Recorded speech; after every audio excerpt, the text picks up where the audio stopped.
All right, so today's video is going to be a really powerful one. Please listen, watch, and study this video. It will make you a better investor. You will dominate crypto DeFi life, and you will find it so much easier to actually generate income, money, wealth, financial freedom for yourself. And this video is a decade-long video in the making, and I am not hyping it up and I am not clickbaiting you. It's going to be fundamentally very simple. If we can take the idea I want to share with you and actually install it and live it, not just know it, but live it daily, you will watch your life radically change, and you will have an impact on not just your life, but on your family, on generations to come, and on many other people.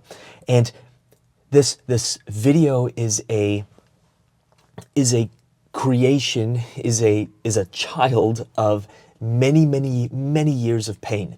So just a really quick backstory. Grew up in a trailer park, immigrant parents. We were refugees in Italy from communist Poland, came over to Canada. My parents didn't know the language. We were very different, and I knew that as a kid. I grew up in a trailer park.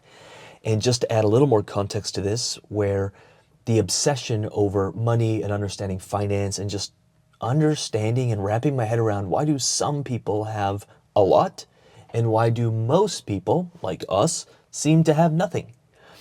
And the obsession really started when I really became aware of this gap. Was my parents being from Europe, I think they really valued education.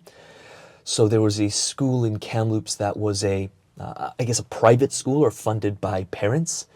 And they had no money, so they had to get resourceful, which is probably something I picked up from them as well. And my dad fixed the buses. So, the deal they made with the school is when buses came in that had an issue, he'd bring them home and fix them. He was very mechanically inclined.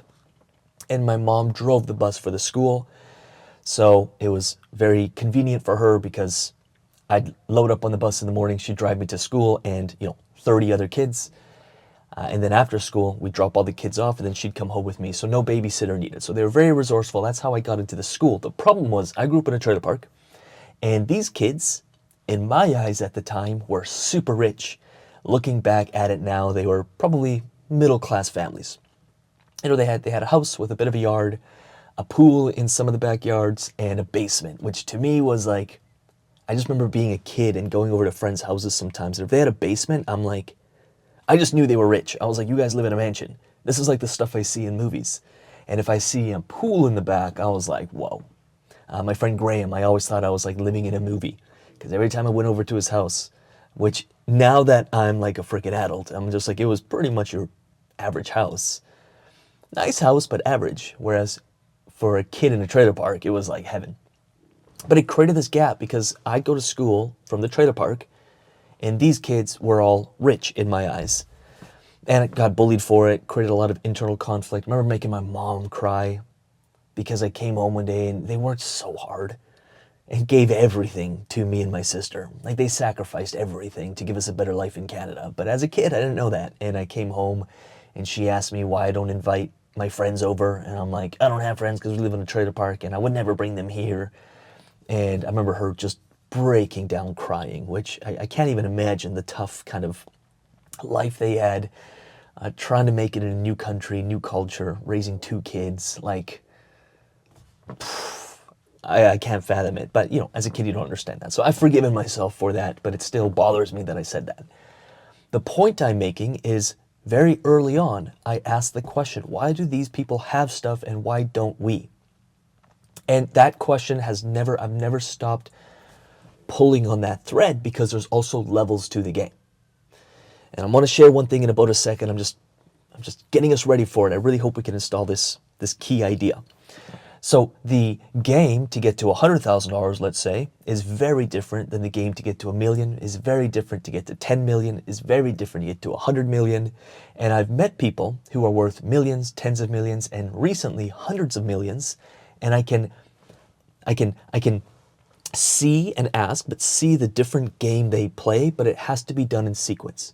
You can't just jump into the $100 million game without first mastering the $100,000 game. And you can't just jump to the $10 million game without mastering the $1 million game. And these successful people are all different in many ways, different shapes, backgrounds, religions, philosophies, ways that they operate, things they love, things they do, morning routines, evening routines. It's all very different, but there's a common thread. And I've boiled it down to this one thing. They're all investors. Now, I know what you're saying is I don't have money to invest. This is, I think, where most people get it wrong. And if we can approach life and see life as investors, I promise you, as a crypto investor, DeFi investor, as just an investor into your own life or into your business or into anything around you, you are going to skyrocket your results. The second I started seeing myself as an investor, before I had money, by the way, I started my investor journey 40, 50 grand in debt. But I said, okay, I want to approach life, and these successful people, they approach life as investors. And so they ask, not what can I take? Because that's the consumer mindset. That's 95% of people on this planet are just consumers. What can I get? What can I take? What does this give me? Investors think and see the world very differently. I hope this lands. Please let me know in the comments if this lands. They ask, what can I give? How can I provide value? Well before they have money, because the what we can give of value doesn't just have to be money. I get approached more and more, and there's some really awesome opportunities on my desk to invest money, invest capital. And as an investor, I can do that. I can say, hey, that's a really interesting business. You're looking for capital. Here's what the deal could look like. And I'm happy to invest, 250, 500 grand, $1 million, $2 million into that deal and get a return on it and be able to support a business or an entity with my capital. When most people think of investor, that's what they think. And then they count themselves out saying, well, I can't invest because I don't have 250 grand or $1 million or whatever. But my investment journey started from the moment I asked, how can I provide value? It can be with your sweat equity. It can be with your time. It can be with your ideas. It can be with the way you solve someone's problem. You are an investor. At that moment, you're thinking like an investor. Not, oh, if I just trade my time, what do I get? Oh, I get $50 an hour, or $8 an hour, $20 an hour. I can spot someone from a mile away when they're like, oh, I just want to trade my time for money, and this is what I want to get paid per hour. I have no problem with that, by the way. Here you go. And I can spot from a mile away, hey, I don't really care what I get paid. I want to get paid based on results, and here's the value I can bring. I'm like, this person is going places. They're thinking like an investor, and their upside is always so much greater than what they can make per hour. And I approached, when I quit the rigs, which I was getting paid 6 figures for, I quit the rigs and I joined a small business. As an employee, I was getting paid like $15 an hour. We delivered furniture and gazebos and gym equipment to rich people, and we built it for them. And I was getting paid per hour for that. And I quickly realized, because I'm great with tools, sitting in a 1970 Chevy pickup with a big block in it right now, and I'm rebuilding half this thing. I have an R8 and a Lambo, and I do all the work myself on it. I'm very handy with tools. I realized that, if there was 4 guys on a crew to build a gazebo, I could build it by myself in half the time. And so I approached the owner and said, hey, I got my own tools. If you send me out to a job, I could build you something at a fraction of the cost it takes you to hire 4 people to build it. So he gave me a job, and I built it in a day, and he made way more money because of it. And then I did that 2 or 3 times, giving him value. And then I approached him and saying, hey, if I'm building these pretty quickly, what if I just get paid per deal? Or what if I could just get paid a day rate? And if I can get something done quicker, sweet for me.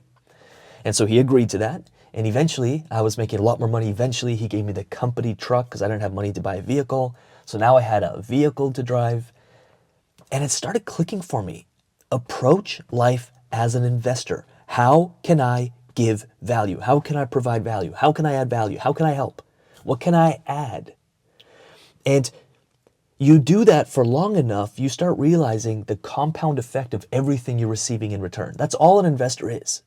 And it doesn't have to be your capital, at least not off the start.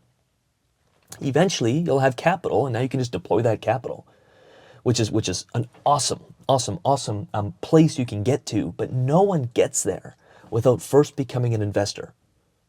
I really hope this makes sense. It's like, oh, I'll become an investor when I have money. That's not how it works. You become an investor today. You can literally start thinking yourself as a full-time investor today. Hey, I'm a full-time investor.